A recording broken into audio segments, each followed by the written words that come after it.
Okay, let's unpack this. We are tackling what might be the largest event rumored on the horizon, a monumental superhero convergence that people are already calling Doomsday. And it is monumental. Right. This isn't just standard team-up chatter. We are looking at a mandatory convergence involving the Fantastic Four, the forces of Wakanda, the armies of Talokan, and the X-Men. Which is a huge combination. The sheer scope immediately suggests an Endgame-level climax.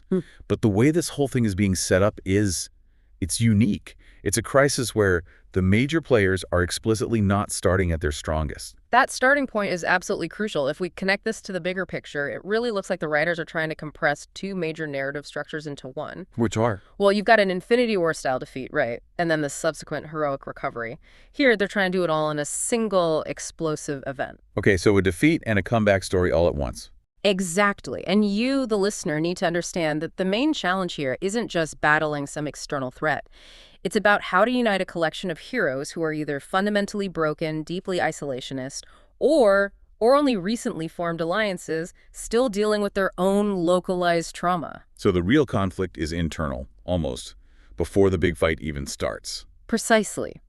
We need to look closely at how these different realities are converging because the story demands deep character rebuilding before the world saving can even begin. And nowhere is that rebuilding more desperately needed than with the X-Men. I mean, their setup is just profoundly grim. Before Doomsday even manifests, we're looking at mutant community that has already lost. Lost a major definitive war. Here's where this is where it gets really interesting, because the narrative establishes a version of the X-Men who suffered a comprehensive, devastating defeat. And all signs point toward an overwhelming campaign waged by the Sentinels.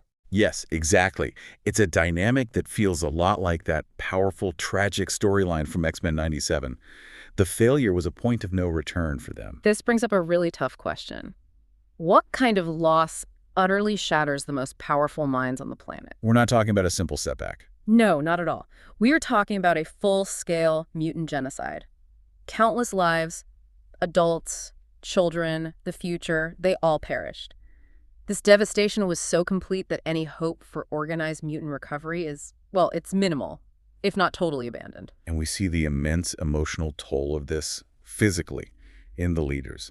Magneto, a man whose whole identity is defiance, has visibly surrendered. He's living an abandoned life. Yeah. The detail we have about him describes his hair is disheveled, his clothes torn. He's essentially given up his armor and his fight. It's a powerful image. And it's powerful because of what he's doing. He's just playing endless games of chess with Professor X. In a dilapidated, abandoned X-mansion, it's a picture of mutually acknowledged defeat. And Professor X is a shell of his former self, too. His original X-Men team, the foundation of his entire life's mission, is just gone.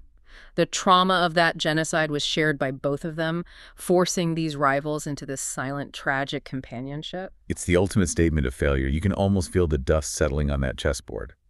But wait, Magneto, the man who built Krakoa, he's just sitting there. Is there any chance this is just some clever tactical retreat? I really think we have to accept the premise of brokenness here. The loss they experienced wasn't just physical, it was ideological. For Magneto, the genocide proved his life's work failed spectacularly. So it's a true emotional and political failure. Not a tactical one, no. That leaves the other heroes in an impossible spot. You think about Cyclops, Nightcrawler, Gambit, Misty Knight. They haven't regrouped. They've disbanded. Choosing secret lives, hiding. They are essentially waiting for death because they truly believe the war is irrevocably lost. And Cyclops seems to be the key tragic figure here. Absolutely. The glimpses we've seen of his laser burst in some of the promotional stuff, it looks like it's from a desperate moment during the defeat. A final, futile act of defiance right before it all collapsed. Exactly. It just emphasizes that this entire story starts with their massive collective failure in the rearview mirror. They lived through their Infinity War, and they lost. So if they are this profoundly defeated, something huge, something external, has to shatter that abandoned chess match to pull them back into the fight. Right, you need an urgent external pivot point. And that pivot seems to involve the messy reality of the multiverse. Specifically, it ties directly back to that post-credit scene from the Marvels. That's the one. You remember? Monica Rambeau enters a parallel reality, and she's greeted by this powerful pairing of Binary and Beast. And what's fascinating here is the specific dialogue. Beast says he needs to update Charles. That one line is everything. It establishes a direct line of communication between realities, even when Earth-16's Charles is basically retired from life. And that seemingly small update provides the perfect catalyst to get the old guard back in the game. The consensus seems to be that this connection with Beast and Binary is designed to bring back the iconic Professor X and Magneto we know best. Likely with the gravitas of the classic actors, yeah. It just makes sense. Why spend all that time introducing a brand new Charles Xavier? When the stakes require immediate recognition and that deep historical context. Right. By leveraging this parallel reality trigger, they get the highest possible stakes and character recognition instantly. Their motivation for returning becomes immense. So they learned the Doomsday threat. A danger that transcends their own universe. And they realize this is a chance not just for survival, but for something deeper. To redeem mutant honor after years of global hatred and their catastrophic failure. It's about regaining sovereignty, proving they still exist and matter. It's a chance to rewrite the final chapter of their species. So they try to gather what's left, pulling in Beast and Binary, forming this fragile, hopeful alliance. Though we should pause on Cyclops. He is implied to be the hardest to grow back. He lost the most. Jean Grey, his whole life, his faith in the mission. Witnessed the mass deaths firsthand. His trauma is probably the most profound, which makes him the tragic exception to this initial attempt to form a team. Okay, so we have the X-Men, broken and reluctantly reforming.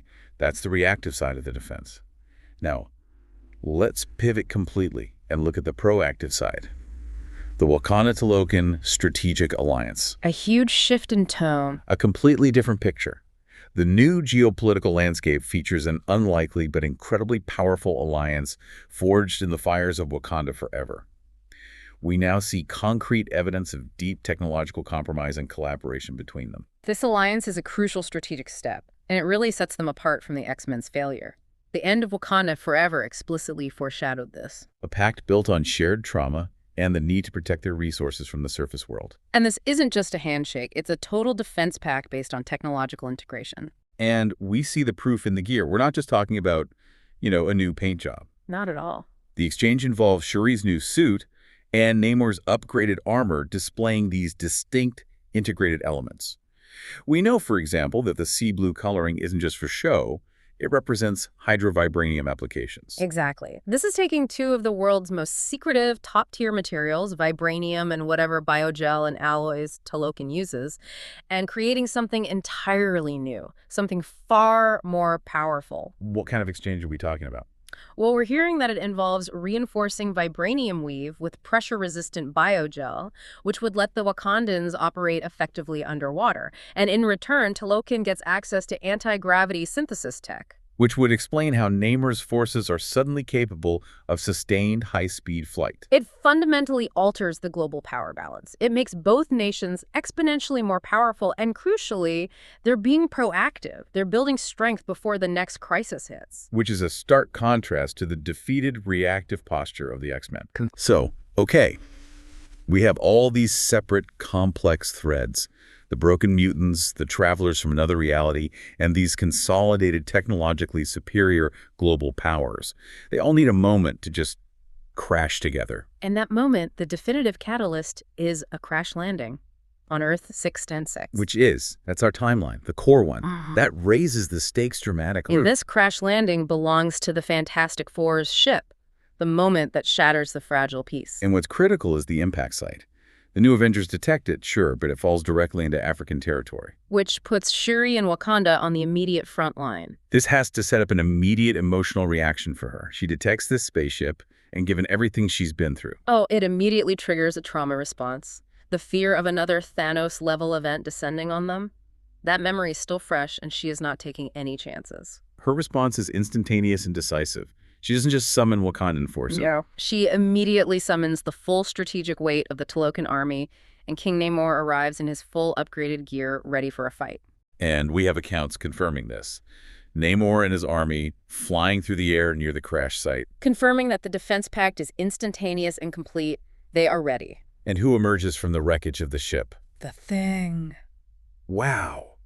Just the appearance of one member of the Fantastic Four, plus the massive crash. It's undeniable evidence that something is terribly wrong. Right. So Shuri immediately notifies the existing Avengers structure, exchanging critical information about this massive, looming danger, a danger that clearly dwarfs any previous anomaly. And the scale of this new threat is what finally convinces the new Avengers, who might have been hesitant before, that they need serious manpower. Precisely. They're facing what Shuri is calling a Doomsday-level threat. Without this direct, undeniable evidence, a crashed ship, the Thing, and this trauma-driven warning from Shuri, the global establishment might have just dismissed it. But the scope is finally understood.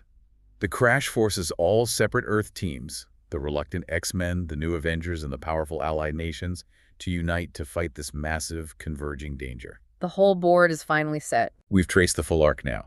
The timeline of profound, pre-existing defeat for the X-Men, the necessity of an external intervention to get them back, and the vital consolidation of power in the Wakanda-Talokan alliance. The stage is perfectly set for a massive, global conflict where the stakes are, well, their honor, survival, and the future of Earth 662. And yet, even after all of that, we have to end on a sobering note.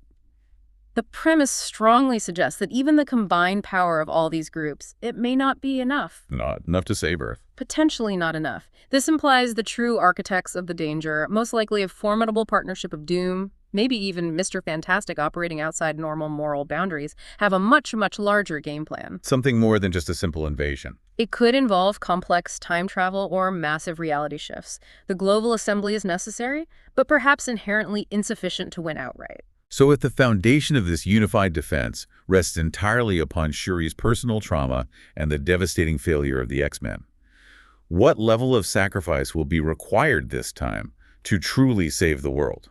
And will that price finally destroy what's left of these heroes, emotionally or literally, leaving nothing left to defend? That's the terrifying question we're left with as we wait for the full scope of Doomsday.